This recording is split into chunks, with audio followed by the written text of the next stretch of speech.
여러분 안녕하십니까? 아침의 광장 박은정입니다. 새봄을 기다리는 3월 아이들의 신학기가 시작되면서 함께 새 출발을 다짐하는 분들 계실 텐데요. 대구의 대표적인 야간 명소죠. 이 서문야시장과 칠성야시장도 오늘부터 정상 영업을 재개합니다.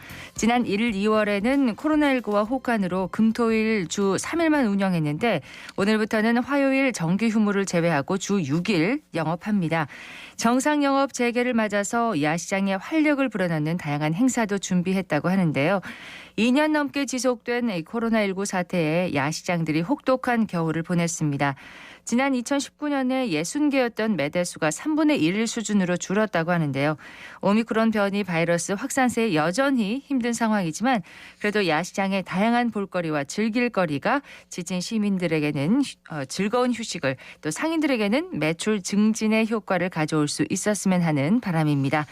3월 2일 수요일 아침의 광장 먼저 이 시각 교통 상황과 날씨 듣겠습니다. 안세진 리포터. 네, 먼저 고속도로 정보입니다. 중앙고속도로 춘천 방향 다부터널 일대 밀리고 있는데요. 다부터널 빠져나오면서 정체 풀리고 있습니다. 중부내륙지선 서대구 나들목에서 성서 나들목까지 양방향으로 서행하고 있고요. 대구 부산고속도로 부산 방향으로 동대구 분기점에서 동대구 나들목까지 교통량 많지만 흐름은 괜찮습니다. 이어서 시내도로입니다. 신천동로 무태교 방향 남산고등학교 앞 1차로에 승용차 간 추돌사고 발생했습니다. 구간 정체 이어지고 있어서 우회하셔야겠고요. 동부로 동대구역 내거리에서 신천교 방향 신천내거리부터 더디게 이동 중입니다. 호국로 54단 정문에서 팔거교 삼거리 방향 우회전 차량 7곡 경대병원에서부터 밀리고 있고요. 동북로 상격중학교 삼거리에서 연암내거리 방향으로 정체되고 있습니다. 국제보상로 큰장내거리에서 서성내거리 방향으로는 서성내거리 신호 3번 이상 받아야 지나실 수 있고요. 아양로 입성내거리에서 큰고개 오거리 구간 양방향으로 속도 떨어져서 지나고 있습니다. 이어서 날씨 정보 전해드립니다.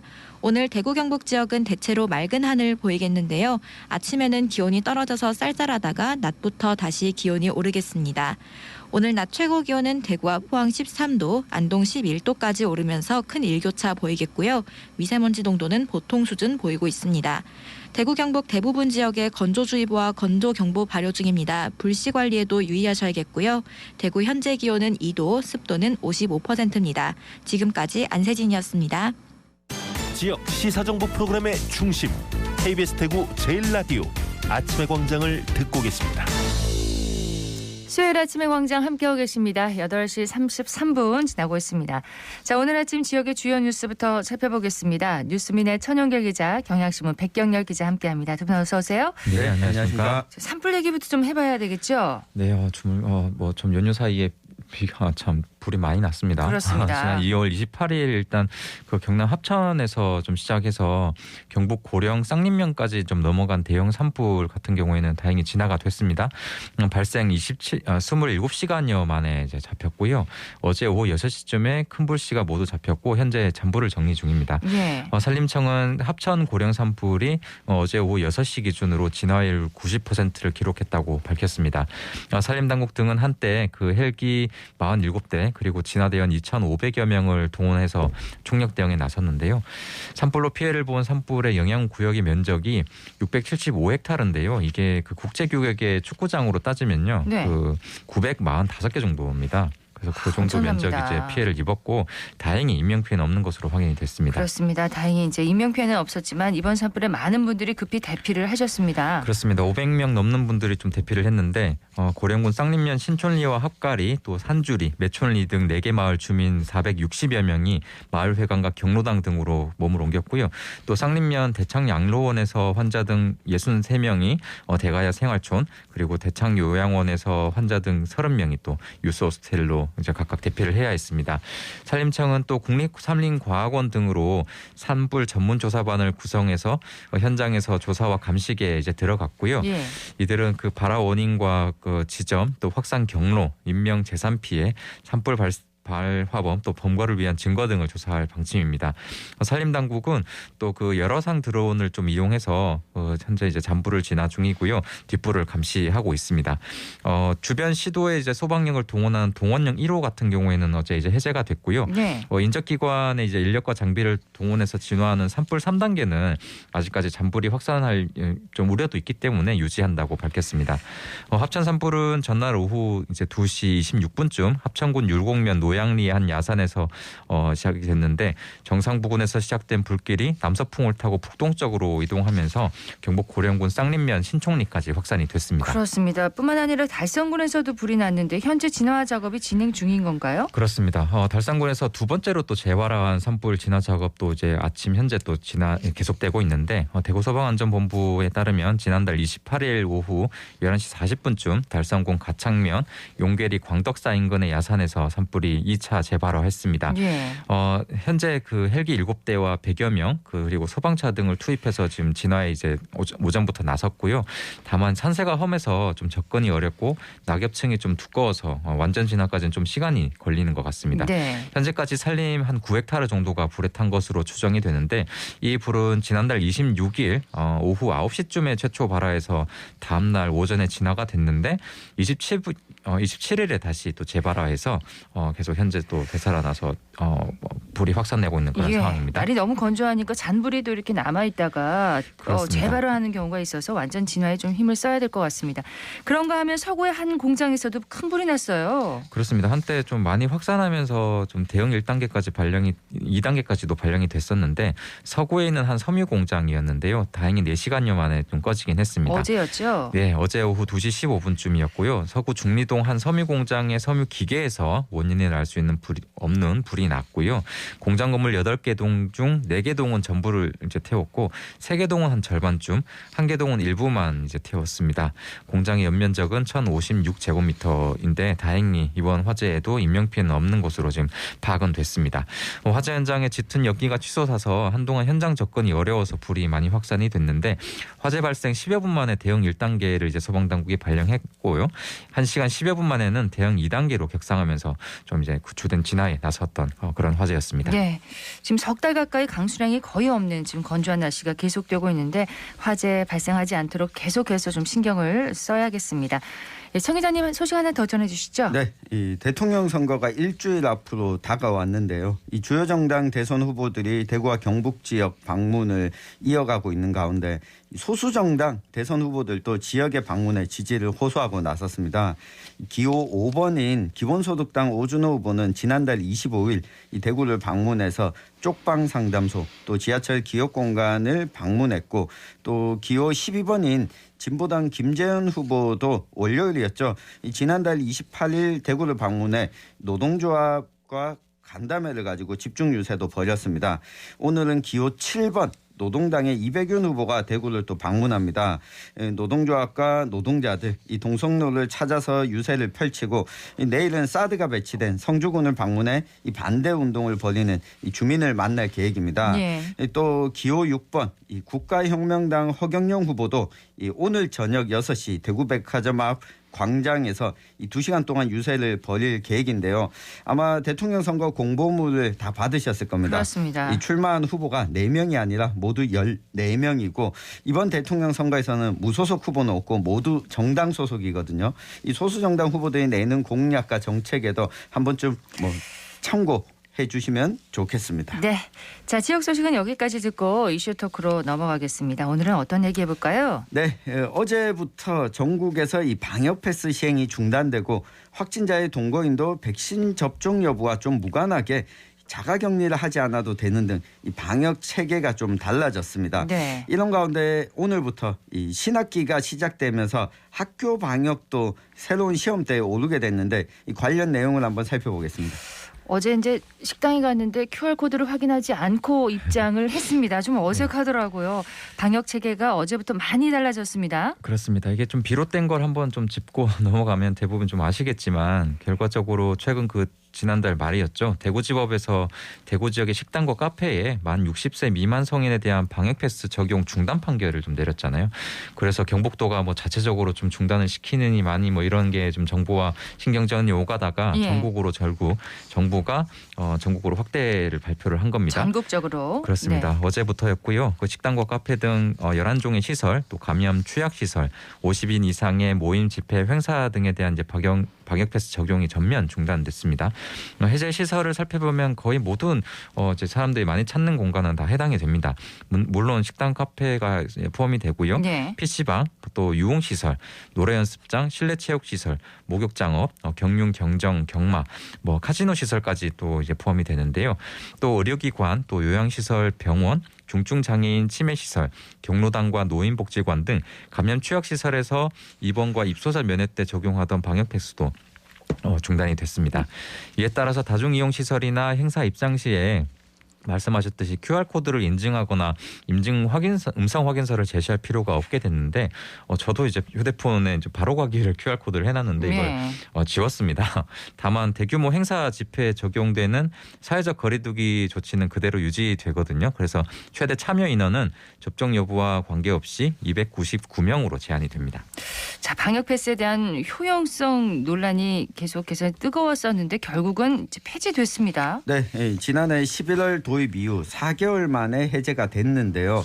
이 정부가 오미크론 변이 유행으로 이 방역 정책의 중심을 고위험군 자율방역으로 좀 이동을 했고, 이 방역 패스 효력 중지 소송에 따른 이 정책 혼란 등을 고려해서 이 중단을 했다고 설명을 했습니다. 또 4월부터 시행 예정이었던 청소년 방역 패스도 이 중단이 됐는데요.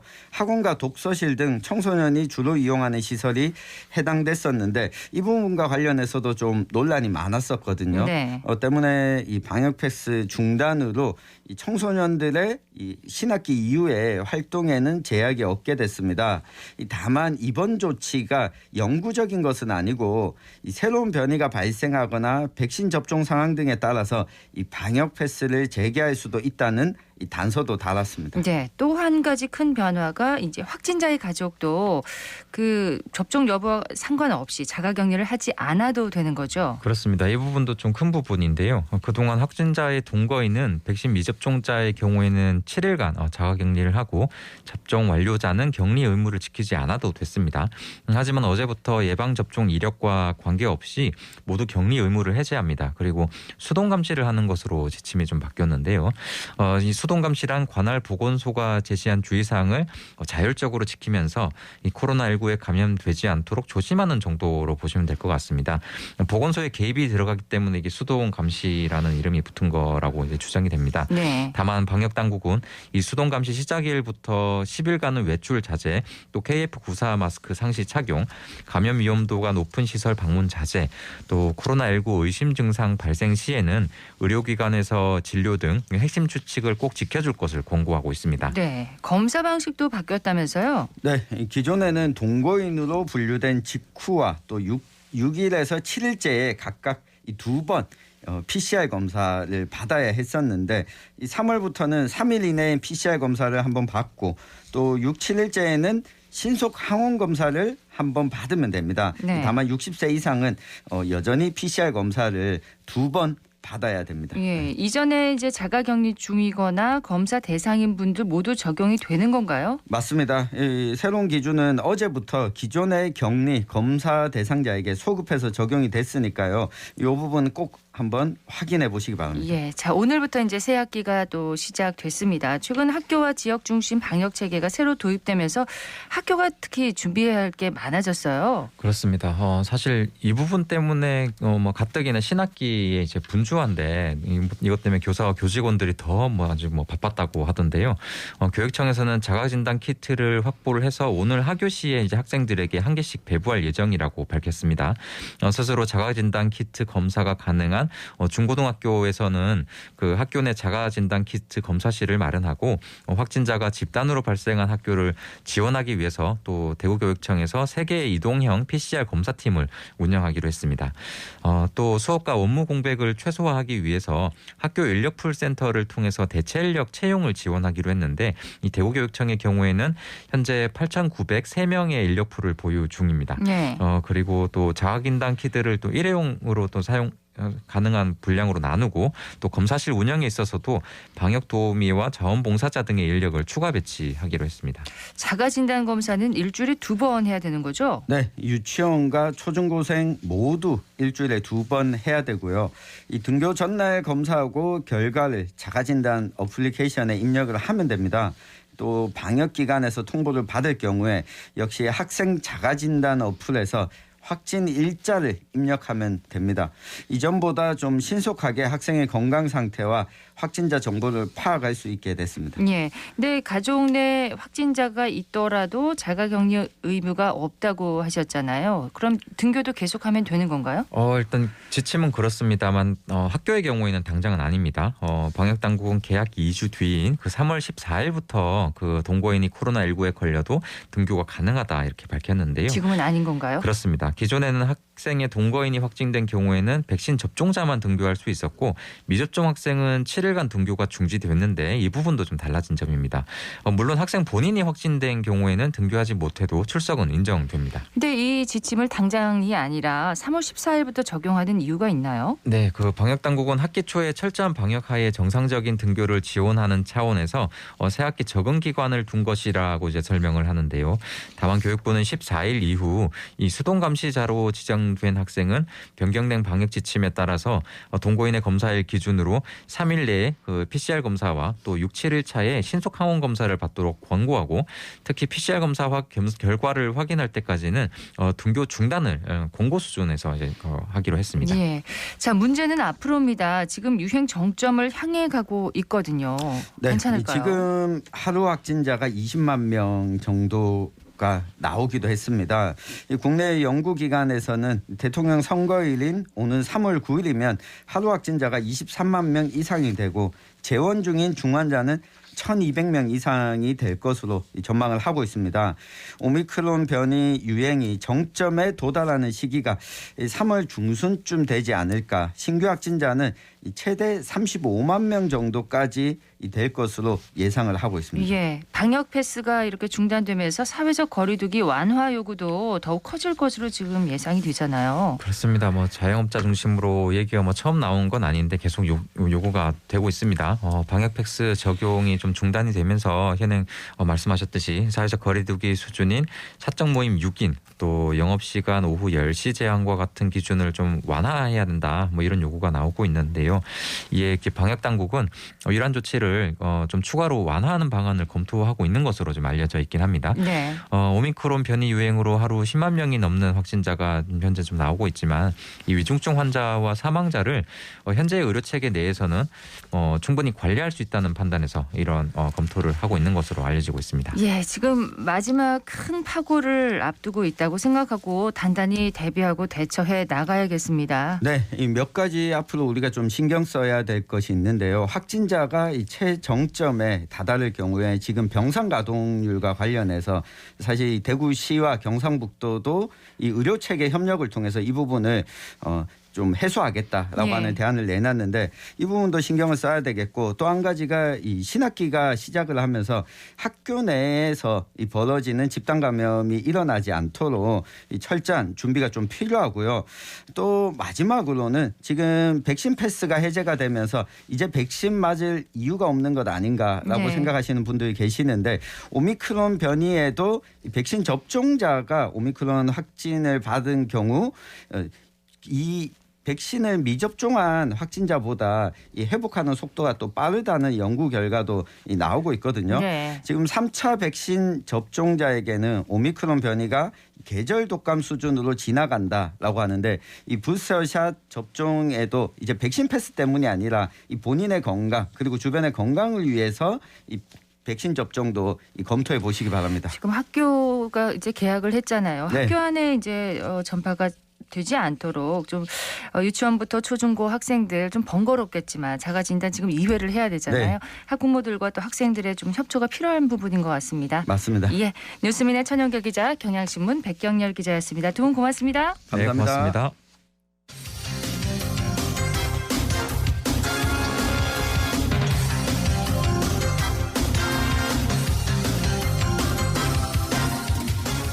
(3월 2일) 수요일 아침의 광장 함께하고 계십니다. 8시 50분을 향하고 있습니다. 자, 대구 경북 정치권 소식을 키워드로 풀어보는 시간. 오늘은 매일신문 정치부의 김근우 기자와 함께합니다. 안녕하세요. 네, 안녕하십니까. 네, 자, 오늘은 또 이렇게 키워드로 보는 지역 정치권 소식의 김근우 기자와 함께합니다. 자, 오늘 첫 번째 키워드는 뭔가요? 네, 오늘 첫 소식은 다시 또 한 번 더라는 뜻의 영어 단어 again이라는 키워드로 준비가 되어 있습니다. 네, again. 뭘 다시 한다는 건가요? 일단 뭐 again이라는 말을 축구에 대입해 보면은 어떤 얘기일지 어렴풋이 감이 올 것도 같은데요. 네. 혹시 뭐 느낌이 오시나요? 예전에 아주 좋았던 그 시절로 돌아가고 싶다 이런 뜻인가요? 그렇죠. 뭐 again이라는 게 축구 팬들은 사실 이 again 1983 또 again 2002 이런 식으로 이 국가대표팀의 과거의 어떤 영광의 순간을 재현하자 이런 뜻을 담아가지고 쓰곤 하는 그런 단어인데요. 이 정치권에서도 비슷합니다. 20대 대통령 선거가 다가오면서 이 국민의힘 소속 대구 경북 지역구 국회의원들이 again 8080을 외치면서 이 표밭을 갈고 있습니다. 어게인은 이해했는데 8080에서 무슨 그 8080은 무슨 의미인가요? 이 8080이라는 게요. 80%가 투표를 해서 그중에 80%가 지지를 한다라는 일종의 지역의 보수 정치권이 갖고 있는 신화입니다. 지난 2012년도 대선에서 이 대구 경북이 박근혜 전 대통령한테 이 80% 투표를 해서 80% 지지를 해준 뭐 그런 신화를 재현하자는 건데요. 네. 이 안동 출신의 이재명 더불어민주당 대선 후보가 여론조사 상으로 지역에서 상당히 선전하고 있으면서 이 대구 경북 표심이 갈피를 잡지 못한 건 아니냐. 그렇기 때문에 이런 8080에 조금 더 힘을 주고 있는 그런 해석이 나옵니다. 자, 역대 대선에서 TK가 보수 정당에 이 표를 몰아줬다는 기억은 있는데 이 8080이 흔히 있는 일은 아니었나 봐요, 그때도요.